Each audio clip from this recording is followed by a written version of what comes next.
Les pido de favor que vayan abriendo la presentación para, por si a mí se me atora aquí en la plataforma, ya la tengo abierta también en otra ventana.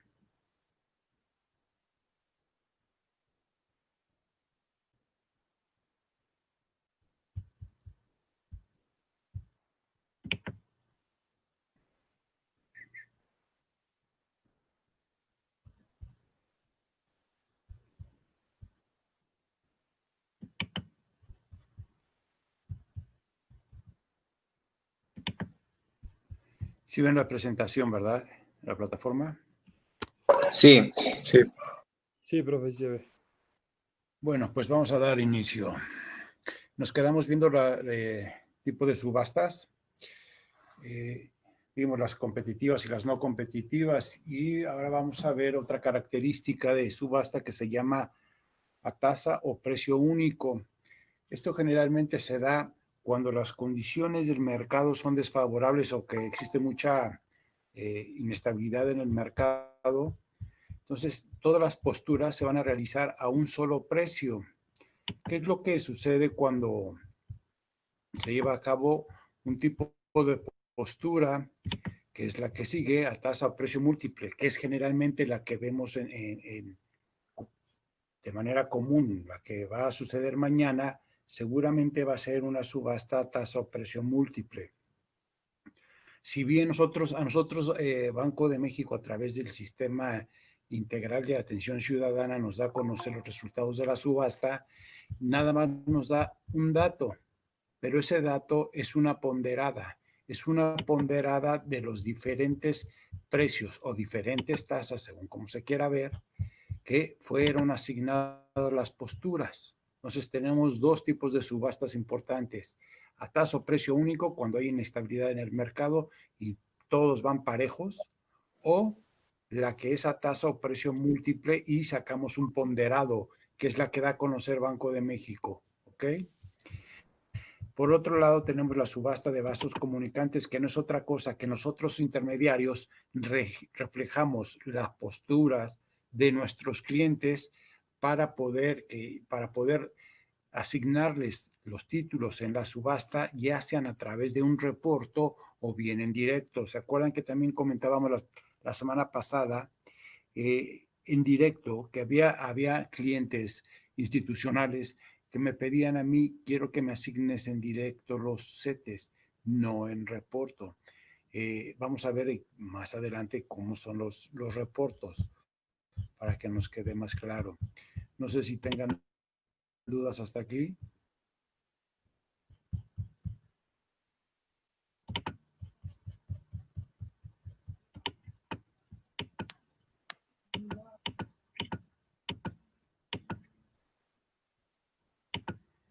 ¿Dudas, jóvenes? No. No, profe, gracias. No, profe. Ok, continuamos. Mesas de dinero. Son departamentos que tienen los bancos y las casas de bolsa para servir como intermediario entre el intermediario y las empresas del sector productivo, que son las que son superavitarias, es decir, los que tienen excedentes de efectivo. Los departamentos de bancos y de casas de bolsa, llamadas mesas de dinero, son los que nos comunicamos todos los días con esas grandes empresas. Por eso les ponía el ejemplo de Kimberly o el ejemplo de Kellogg, para yo decirles qué es lo que les puedo ofrecer respecto a cómo quieren estar manejando esos excedentes de efectivo. ¿Por qué? Porque ya también les comentaba, no puede el tesorero o el responsable de las finanzas de una corporación de este tamaño dejar el dinero sin invertir. Debe de estar siempre buscando esa línea delgada que existe entre el mayor rendimiento y el menor riesgo posible, por tratarse de los excedentes de una empresa que no pueden incurrir o exponerse a ningún riesgo. ¿Okay? Generalmente buscamos que sean papeles gubernamentales, aunque hay empresas que sí toman papeles corporativos o papeles de empresa, ¿no? ¿Cómo son estos tipos de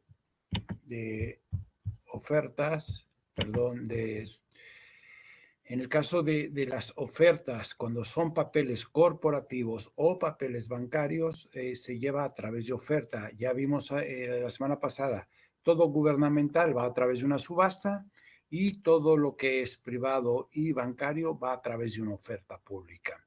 La oferta primaria es aquella que ya les comentaba también, ya les adelantaba, que es cuando la emisora, en este caso quien está emitiendo la deuda, vamos a pensar en Telcel, está emitiendo deuda, cuando la coloca por primera vez, ellos entregan los certificados bursátiles a los inversionistas y los inversionistas le dan el dinero a la emisora, en este caso al Telcel, y así se conforma la oferta primaria.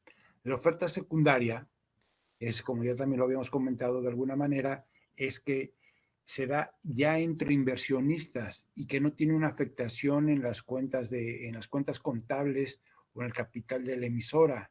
Son tenedores de deuda que lo están vendiendo a nuevos inversionistas. Es decir, la oferta secundaria ya no llega el dinero a la emisora, solamente en la oferta primaria, ¿ok? ¿Qué pasa también con la subasta? Regresando al tema de los gubernamentales, ahí la subasta efectivamente también va directamente al gobierno, en este caso el gobierno federal a través del Banco de México, ¿ok? Pero yo puedo llevar a cabo también operaciones en el mercado secundario de CETES o de bonos o de todos los instrumentos gubernamentales que han sido colocados mediante subasta, pero yo los puedo comprar o los puedo vender en el mercado secundario. ¿Ok?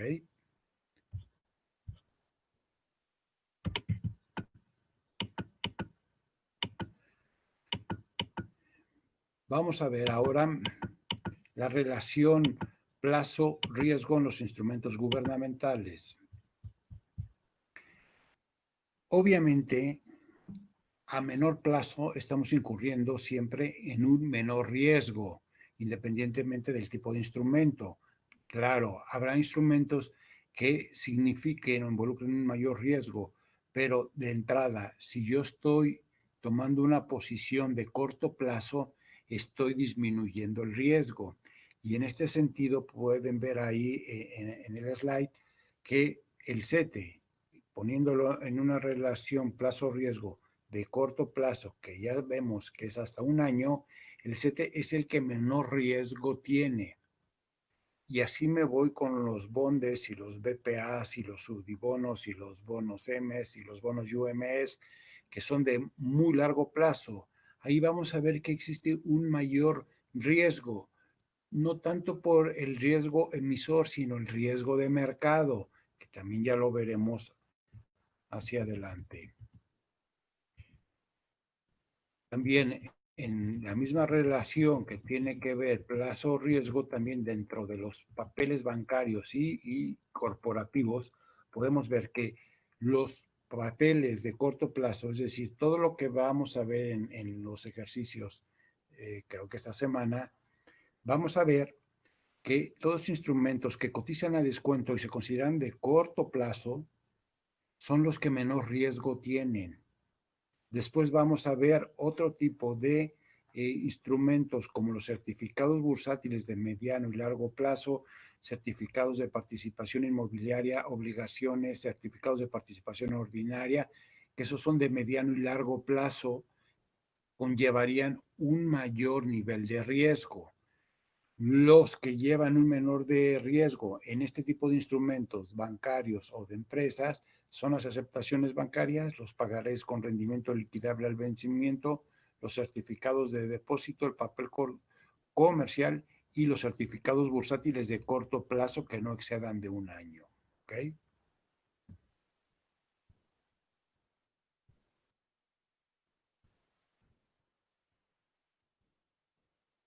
Tasas de referencia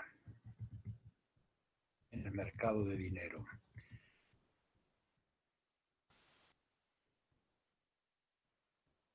¿Cuáles son las tasas? Ahorita vamos a ver todas menos el tipo de cambio fixo, ¿ok? El tipo de cambio fix vamos a dejar ese apartado para la parte de el mercado cambiario hacia finales del semestre. ¿Cuáles son las tasas de referencia más importantes en el mercado mexicano? Son los CETES y la TIE, posteriormente la Mexibor y lo que tiene que ver, ya veremos de las unidades de inversión, de qué se tratan esas famosas UDIs. ¿Okay? Los CETES, pues ya vimos que son los certificados de la tesorería, ya no vamos a volver a ahondar en eso porque ya los tenemos visto. En el caso de la TIE, es lo que se conoce como la tasa de interés interbancaria de equilibrio. Es publicada por Banco de México y es una tasa de referencia sobre créditos y es el promedio de las tasas de interés pasivas de ciertos intermediarios. ¿Qué quiere decir esto? Que es la tasa con la que si tú vas a solicitar un crédito, generalmente te van a decir, para comprar un coche, la tasa ahora está al 4.99 o te la voy a poner a TIE más 2 puntos. Si vas a un crédito empresarial, te dicen TIE más 1 punto o TIE más 3 puntos. No sé cómo estén prestando los bancos en la actualidad, pero esta tasa es la tasa que nos va a servir de referencia para saber cuántos puntos adicionales nos va a cobrar el intermediario por prestarnos dinero. Esta es la que publica y calcula Banco de México y es la de mayor utilización. Sin embargo, hay otra que es Mexibor y aquí no participa Banjico y la lleva o la toma la encuesta Reuters, que es un sistema de información financiera, y lo hace consultando a 12 bancos para determinar esta Mexibor. ¿Okay? Entonces ya los vimos, al menos en la parte teórica. De todas maneras, vamos a dar otro repaso después. Vamos a entonces entrar un poquito a detalle con la TIE y cuál es el procedimiento para ir calculando esta famosa TIE. Esta TIE, como ya lo veíamos, la publica Banco de México a través del SIAC o del sistema de información o atención ciudadana, una cosa así, que no es otra cosa que el medio electrónico de Banjico. La TIE está publicado en dos plazos, en un plazo de 28 días y de 91 días. Banjico tiene que salir a tomar el promedio de estas tasas mínimo de 6 bancos.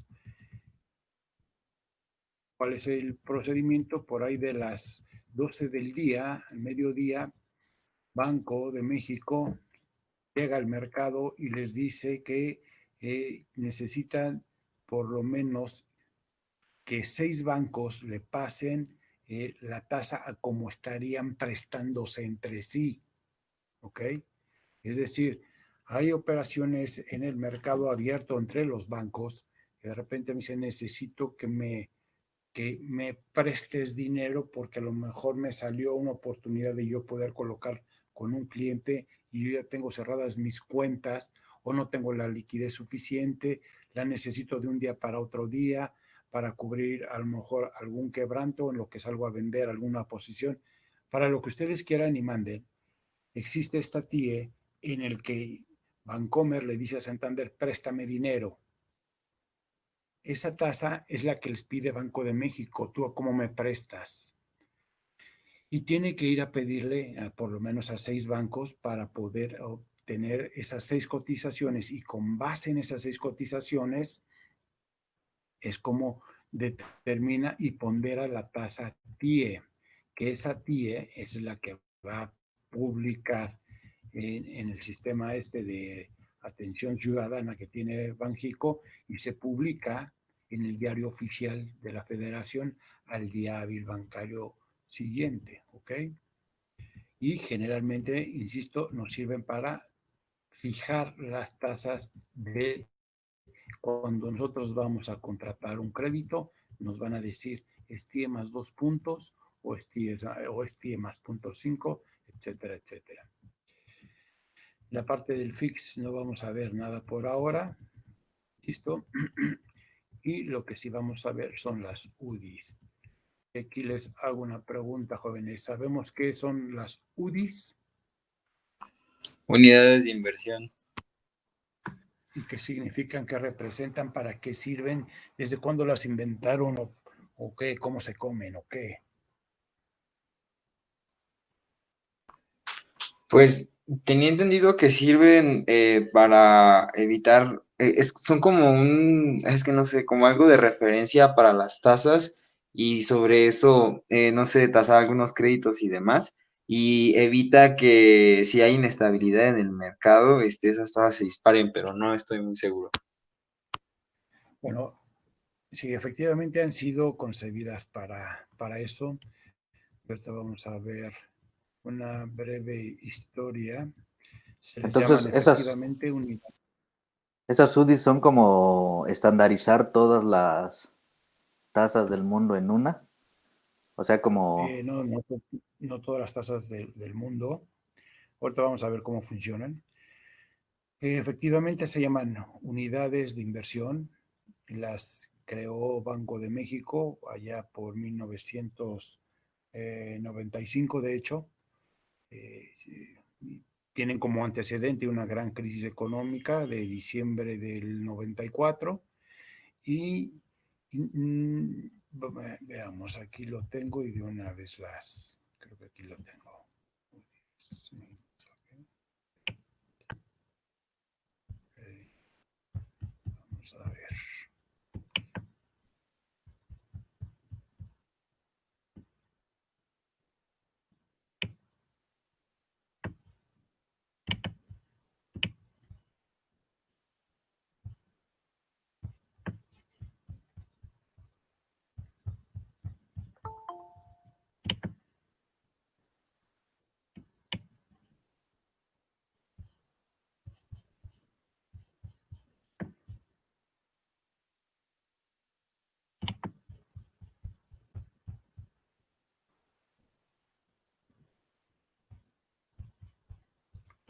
Estos.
No sé por qué no le quieres subir.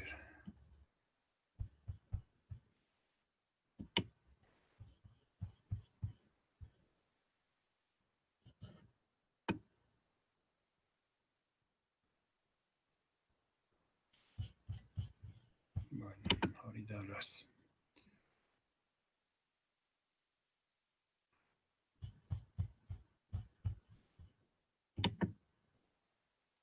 Hasta que se cargue la...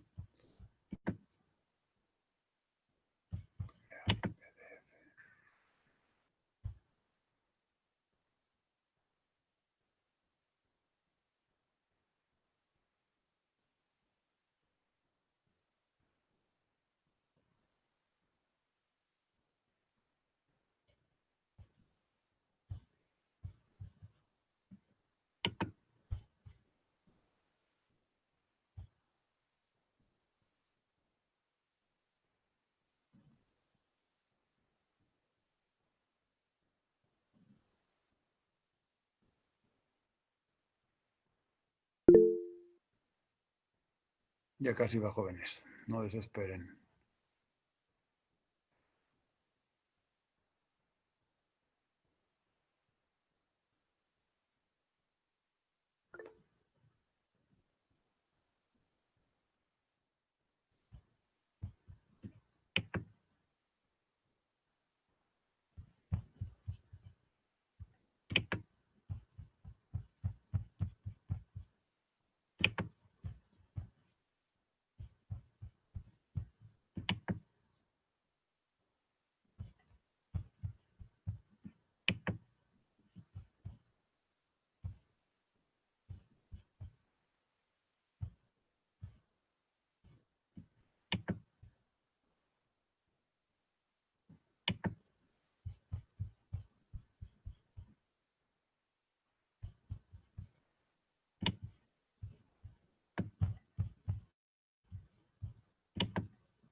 Bueno, si no, no sé por qué no se quiere abrir.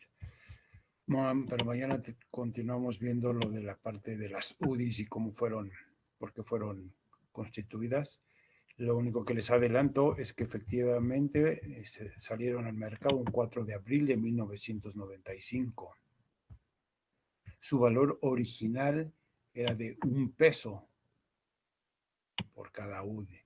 Y después, mañana veremos en qué termina esa historia de las UDIs, porque no sé por qué aquí no sé dónde carajos. Profe, ¿no gusta que le hagamos como la vez pasada, que comparta pantalla para que usted pueda continuar? Sí. Déjame, te mando.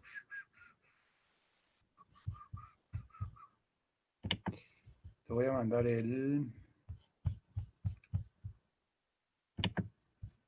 mando lo de la UDI de una vez para que puedas. Listo. Sí.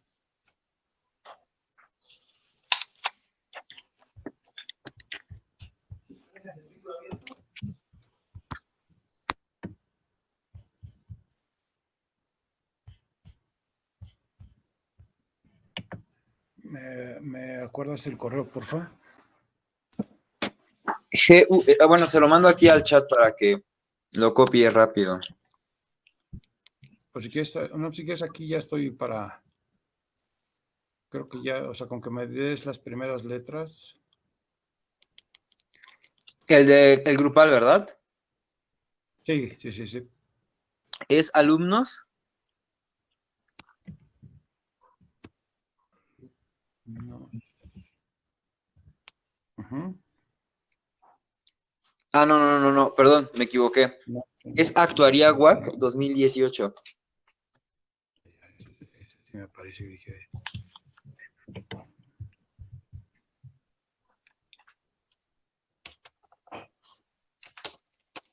Ahora te lo estoy mandando.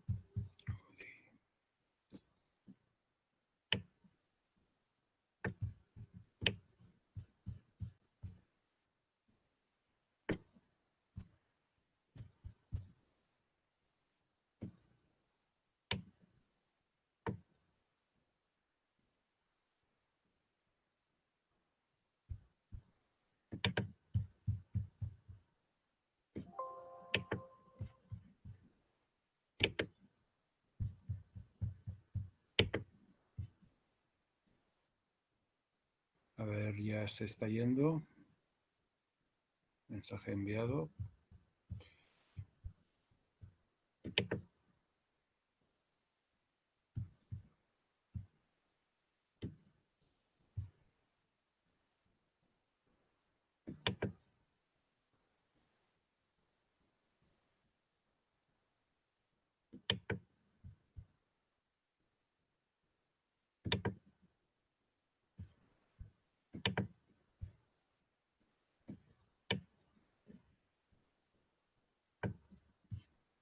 ¿Ya lo recibieron?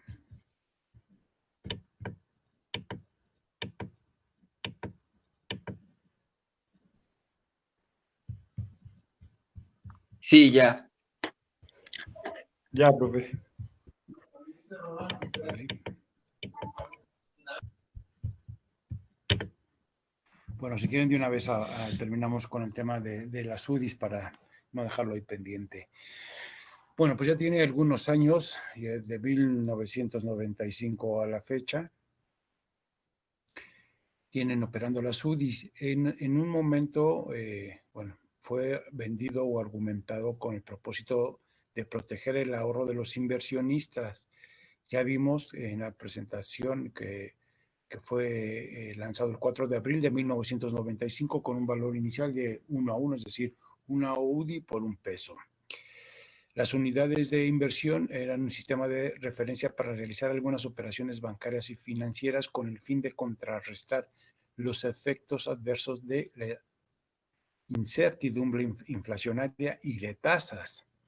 La verdad de las cosas, jóvenes, es que no sé si, bueno, a lo mejor no se acuerdan, cuando Salinas de Gortari deja la presidencia y toma la presidencia Ernesto Zedillo, hubo una verdadera hecatombe financiera en México.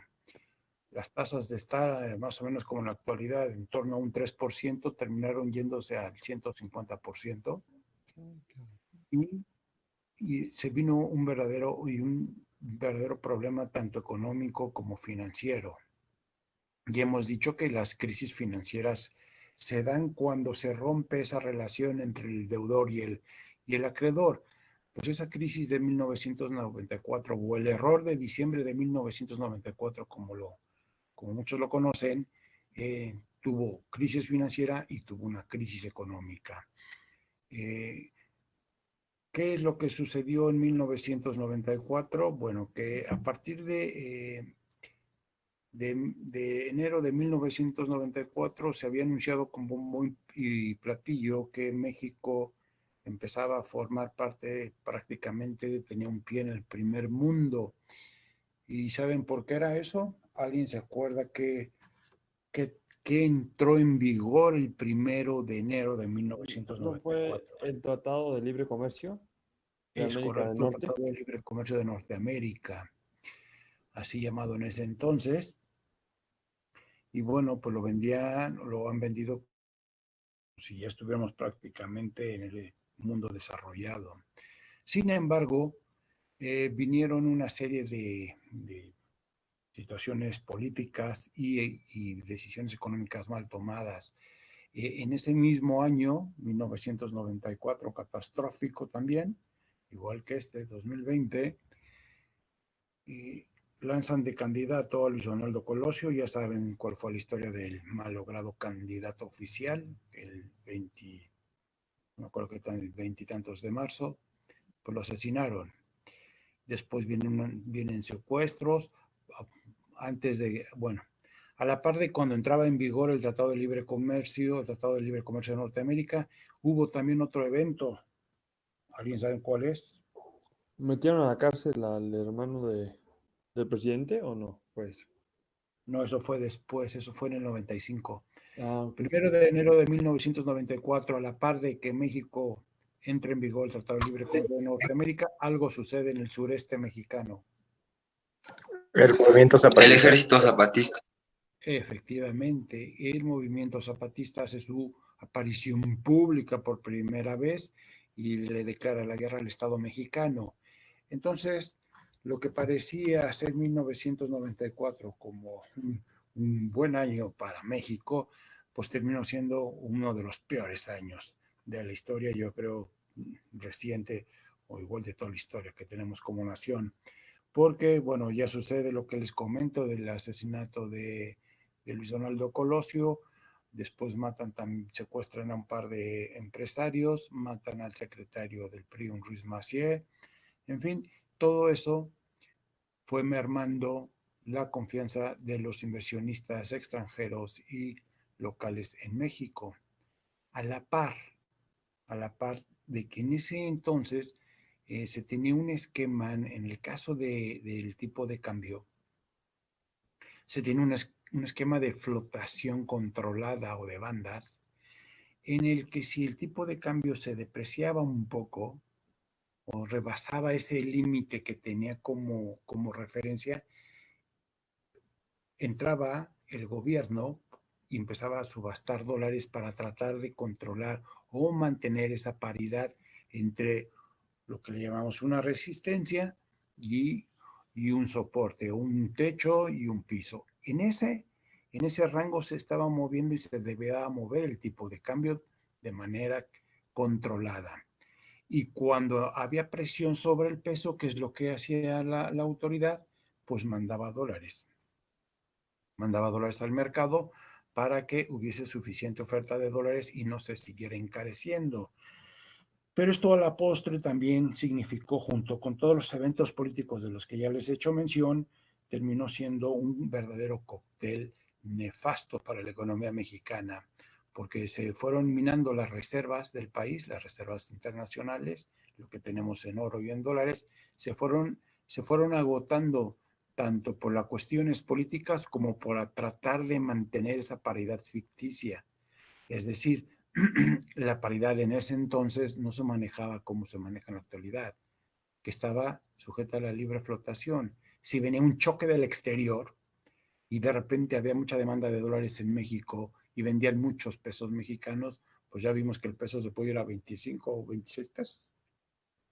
Y de repente puede regresar a la zona de 22.30, 22.40 como anda en estos días.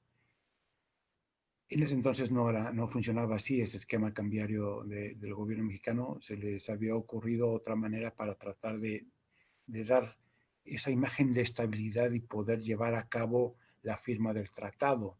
Era una estrategia política que, si bien resultó que se pudo firmar el tratado, fue muy mal, se terminó muy mal este esquema porque al final, después de todo este año fatídico, con todos los sucesos políticos de los que ya les hago mención, vienen las elecciones, gana el partido de siempre, bueno, de ese entonces, y llega a la presidencia Zedillo y le entrega el poder Carlos Salinas de Gortari. Ernesto Zedillo nombra como secretario de Hacienda a Jaime Serrapuche, el cual se le conoce como el CETE, porque nada más duró lo que un CETE de 28 días, es lo que duró en el cargo, porque posteriormente vino toda esta crisis, que el tipo de cambio de andar, no recuerdo ya, pero por ahí tengo la cronología, no sé si ya le habían quitado ceros al peso, y si mal no recuerdo andaba como en 3, 4 pesos el tipo de cambio, se fue a 12 pesos, las tasas de interés, que es el otro amortiguador cuando viene una crisis de estas, de estar en el 4 o 5%, llegaron a tocar niveles del 100, 120%. Ahora imagínense, todos los que, y a mí me tocó, perdón que hable de mi experiencia, que yo contraté un crédito hipotecario en los meses de junio de 1994. Las tasas que me estaban cobrando de estar en niveles del 7, del 8%, de repente se fueron al 100%. Entonces, ¿qué fue lo que sucedió? Que habíamos muchos que no podíamos pagar esas tasas, indudablemente, y entonces mucha gente visualizó que iba a haber un problema con el sistema financiero mexicano. ¿Por qué?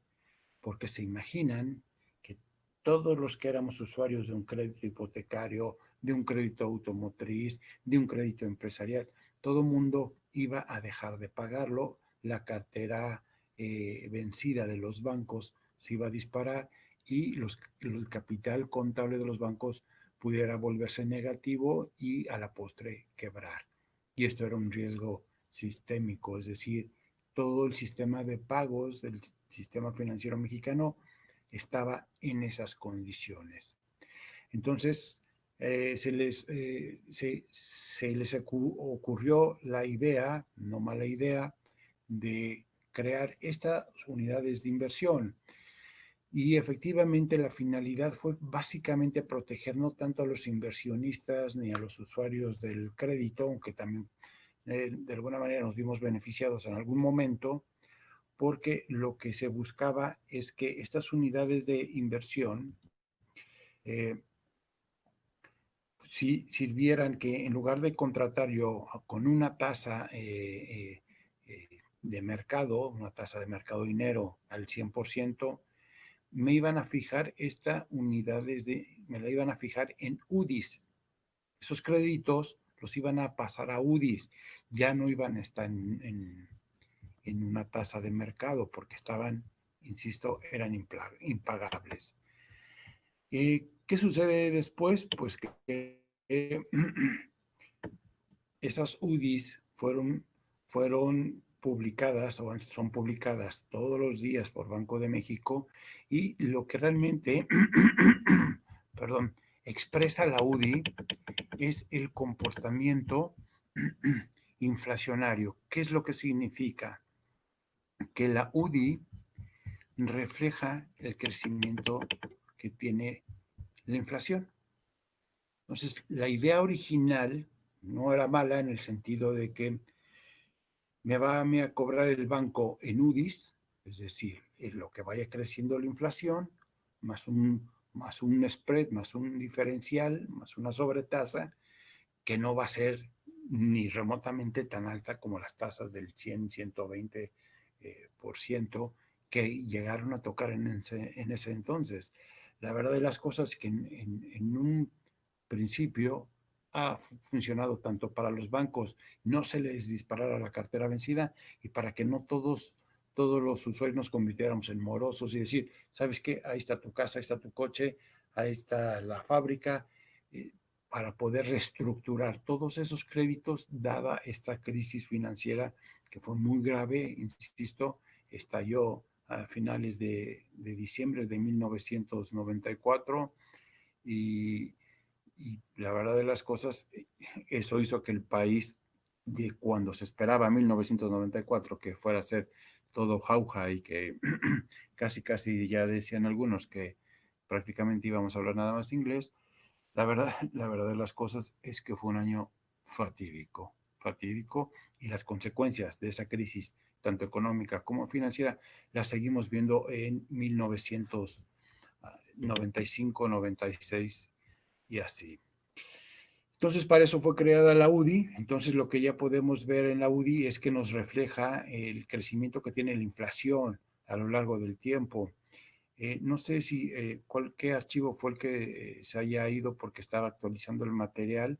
No sé si en el último slide, ahí les puse el valor de la UDI, los valores históricos. No sé qué valor de la UDI les aparezca hoy.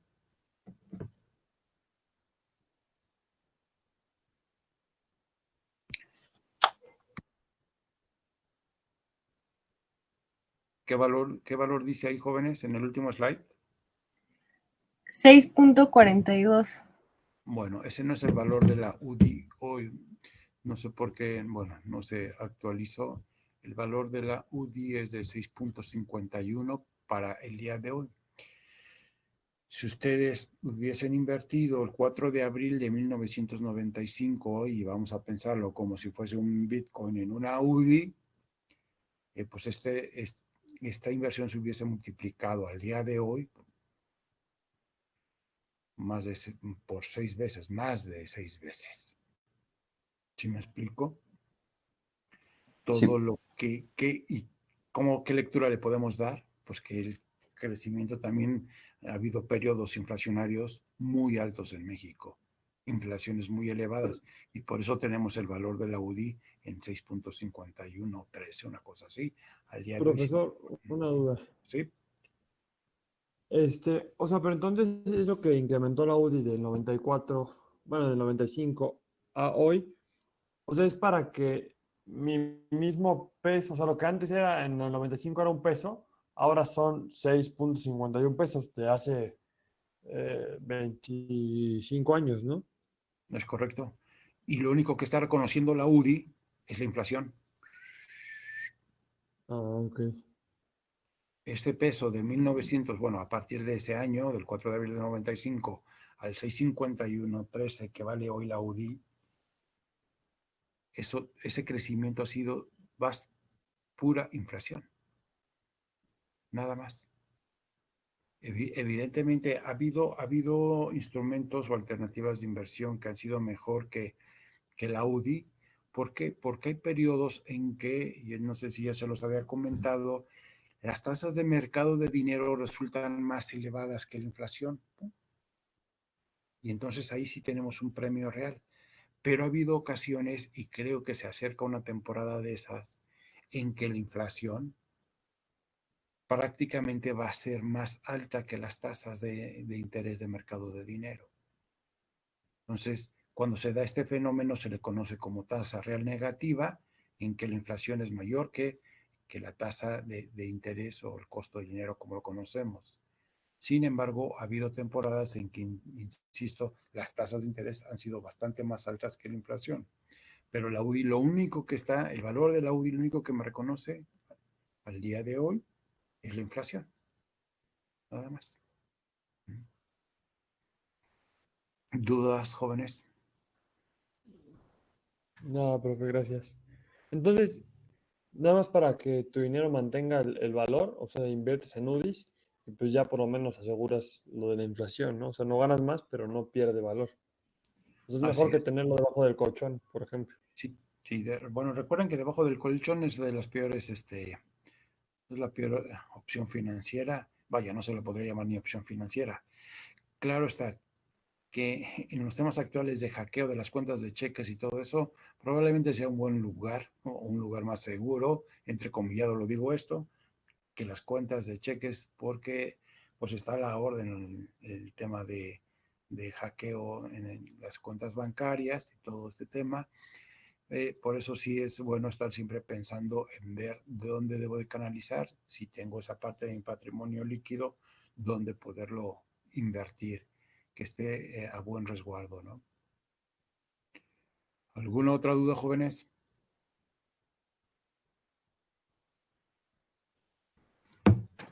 No, No. Todo bien. ¿Seguros? ¿Si entendieron hoy?